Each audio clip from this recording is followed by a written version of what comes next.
दोस्तों, प्राचीन समय से ही आसमान की ओर देखते हुए इंसान दूसरी दुनिया की कल्पना की है। इस विशाल ब्रह्मांड में जहां पृथ्वी समेत असंख्य ग्रह है, तो सिर्फ पृथ्वी पर ही तो जीवन नहीं हो सकता। धरती से बाहर कहीं और कहीं जीवन ढूंढने की प्रयास निश्चित रूप में मानव की सबसे बड़ी खोज होगी और मानव जाति का अस्तित्व बचाए रखने के लिए ऐसा करना बहुत जरूरी है। महान वैज्ञानिक स्टीफन हॉकिंग एक बार कहा था, आने वाले हजारों सालों के दौरान हमें किसी जीवनदायिनी ग्रहों की खोज करनी होगी, क्योंकि इंसान तेजी से पृथ्वी को नष्ट करते जा रहा है। अनेक गैर जिम्मेदार देश भारी संख्या में एटम बम टेस्ट कर रहे हैं या किसी एस्टेरॉयड की टक्कर से ही धरती पर जीवन विलुप्त हो सकती है। इंसानों की उस ज्ञान और साइंस का खत्म होना जो साइंस और टेक्नोलॉजी हमने लाखों सालों में हासिल की है। इसलिए पृथ्वी से बाहर हम एक ऐसे ग्रह को जरूर खोजना चाहिए जहां कुछ इंसानों को भेजकर हमारी नस्ल और हमारे द्वारा सीखे गए ज्ञान को बचाया जा सकता है। हम चंद्रमा तक तो जा चुके हैं, लेकिन मंगल पर जाना हमारा स्वप्न है। हम जानते हैं कि चंद्रमा पर जीवन बसाया नहीं जा सकता और मंगल पर भी नहीं, लेकिन बाकी के ब्रह्मांड की दूरियां हमारे लिए औकात से बहुत बड़ी है।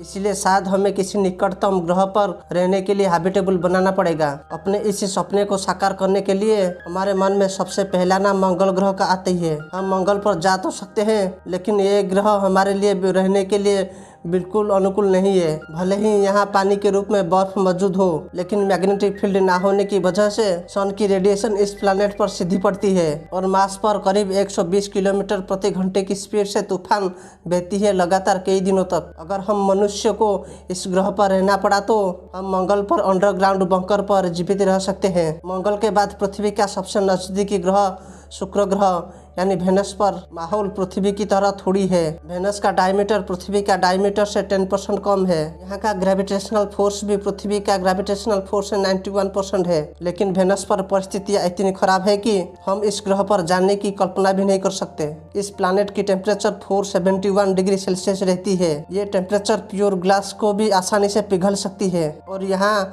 सल्फ्यूरिक एसिड की बारिश भी होती है। वेनस पर इतनी अधिक टेम्परेचर होने की वजह से यहाँ का एटमॉस्फेयर में 94% कार्बन डाइऑक्साइड है। कुछ हजारों साल पहले धरती की कार्बन डाइऑक्साइड 0.03% था और प्रेजेंट टाइम में यह बढ़कर 0.04% हो चुकी है। इस मामूली बढ़ोतरी के कारण ही हमारी धरती की टेम्परेचर 1 डिग्री सेल्सियस बढ़ चुकी है। अब कल्पना कीजिए कि उस वेनस ग्रह की जहाँ की एटमॉस्फेयर में कार्बन डाइऑक्साइड की मात्रा 96% है। वेनस की एटमॉस्फेयर डेंसिटी धरती की एटमॉस्फेयर डेंसिटी से 93 गुना ज्यादा है। वेनस की सतह पर खड़ा होना एक तरह पानी के अंदर 900 मीटर गहराई पर खड़ा होना जैसा है और यहाँ का हवा इतना भारी है कि इस हवा की दबाव की मात्रा से इंसान पिचक जाएगी। तो दोस्तों, सवाल है कि क्या आने वाले समय में हम इंसान अपनी इंटेलिजेंस की दम पर वेनस प्लैनेट को रहने लायक बना पाएंगे? आखिर दोस्तों, क्यों साइंटिस्ट मार्स की जगह वेनस को टेराफॉर्म करना चाहते हैं? मार्स की तुलना में वेनस पृथ्वी के काफी करीब है। वेनस ग्रह पर आना जाना आपको मार्स की तुलना में 50% कम ही लगेगी। इसकी वजह से लोगों को जरूरी उपकरणों को उस ग्रह पर पहुंचाने में कम मेहनत और कम लागत ही लगेगी। सूरज के पास होने के कारण हम मार्स के मुकाबले 4 गुना ज्यादा सोलर एनर्जी वेनस पर पड़ती है। थोड़ा सोचिए, यदि इंसान यहाँ आकर यहाँ बस जाए तो वो खाना बनाने से लेकर गाड़ी चलाने तक पूरे सोलर एनर्जी का उपयोग कर सकती है। यहाँ पर इंसान एनर्जी की सेविंग भी कर पाएगा। इस प्लैनेट पर थिक एटमॉस्फेयर होने के कारण ये स्पेस रेडिएशन और मेटेरोइड से उस प्लैनेट को बचाती है। वेनस में ज्यादा कार्बन डाइऑक्साइड होने के कारण इससे ज्यादा से ज्यादा ऑक्सीजन को निकाला जा सकता है। अगर इस प्लैनेट से सल्फ्यूरिक एसिड को हटा दिया जाए तो कार्बन डाइऑक्साइड को पौधे उगाने की काम में आ सकती है। हम वेनस प्लैनेट को टेराफॉर्म करने के लिए सबसे पहले इस ग्रह को ठंडा करना पड़ेगा, जिसके लिए हमें वेनस के एटमॉस्फेयर को मोटा बनाने वाले गैस को बाहर निकालना पड़ेगा।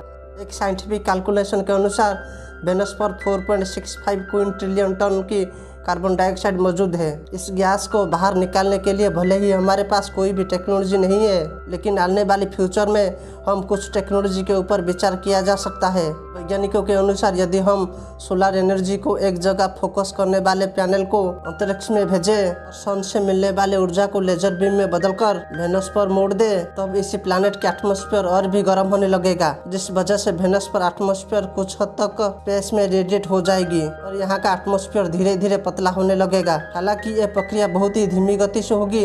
अगर आज हम इस प्रक्रिया को करें तो हमें लगभग 5000 साल तक वेनस की एटमॉस्फेयर को काफी पतला कर पाएंगे और यहाँ की टेम्परेचर तेजी से गिरने लगेगी। एक दूसरे थ्योरी के अनुसार हम एक ऐसे मिरर बनाने होंगे जिससे सन की लाइट वापस टकराकर वापस स्पेस में चली जाएंगी। इन बड़े मिररों को हमें वेनस की ऑर्बिट में स्थापित करना होगा और इस प्लैनेट को पूरी तरह से ढकना होगा। इस वजह से वेनस को मिलने वाले गर्मी में बहुत ही अधिक कमी हो जाएगी और ये ग्रह तेजी से ठंडा होने लगेगी। सिर्फ 60 सालों में ही वेनस की टेम्परेचर 471 डिग्री सेल्सियस से 30 डिग्री सेल्सियस तक आ जाएगी। इस कम टेम्परेचर में इस ग्रह पर मौजूद कार्बन डाइऑक्साइड पानी में बदलना शुरू हो जाएगी और पूरे वेनस पर करीब 30 सालों तक लगातार बारिश होती रहेगी। वेनस की टेम्परेचर लगातार गिरता रहेगा और करीब 100 साल बाद ही इस ग्रह की टेम्परेचर -50 डिग्री सेल्सियस तक हो जाएगी। दोस्तों, वेनस अधिक ठंडे होने के कारण इस ग्रह पर लिक्विड कार्बन डाइऑक्साइड के महासागर बन चुके होंगे और लगातार गिरते टेम्परेचर की वजह से ये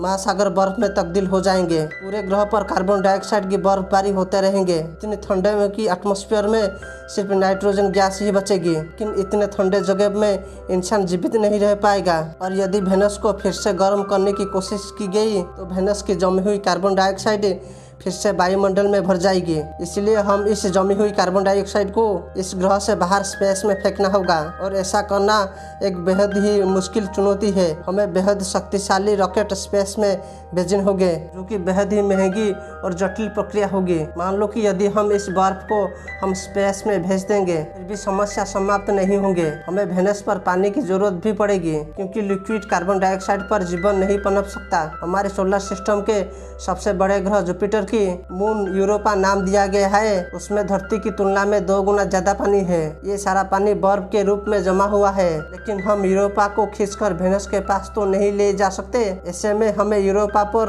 मास ड्राइव इंजन भेजकर कि बर्फ को बड़े टुकड़ों में काटकर अंतरिक्ष में फेंकना होगा। फिर इन बर्फ के टुकड़ों को स्पेस व्हीकल में पकड़कर वेनस पर भेज दिया जाएगा। यदि हम ऐसे करने में कामयाब हो जाएंगे तो अगले 100 साल के दौरान वेनस पर साफ पानी की महासागर होंगे और यदि वाटर सर्कल शुरू हो जाएगी, यहाँ पर महाद्वीप भी बनने लगेंगे। अंतरिक्ष से देखने पर ये ग्रह आज की तुलना में बहुत ही खूबसूरत दिखेंगी, लेकिन दोस्तों वेनस अपनी ऑर्बिट पर बेहद ही धीमी गति से घूमती है, इसलिए यहाँ का एक दिन धरती के 116 दिन की बराबर होती है। बेहद लंबे दिन और रात होने की वजह से इस ग्रह का दिन वाला हिस्सा बहुत ही गर्म और रात वाला हिस्सा बेहद ही ठंडा रहेगा। यानी हमें अपनी मिरर पैनल के द्वारा वेनस पर पड़ने वाली सूर्य की लाइट को लगातार कंट्रोल करना होगा। इसके लिए हमें सोलर पैनल की सहायता से सूर्य की लाइट को रिफ्लेक्ट करके एटमॉस्फेयर को एक समान करना होगा। लेकिन ऐसा करने पर भी इंसानों के लिए इस प्लेनेट पर जीवन के लिए हालात नहीं होंगे, क्योंकि वेनस पर ऑक्सीजन की मात्रा बेहद ही कम यानी ना की बराबर भी है।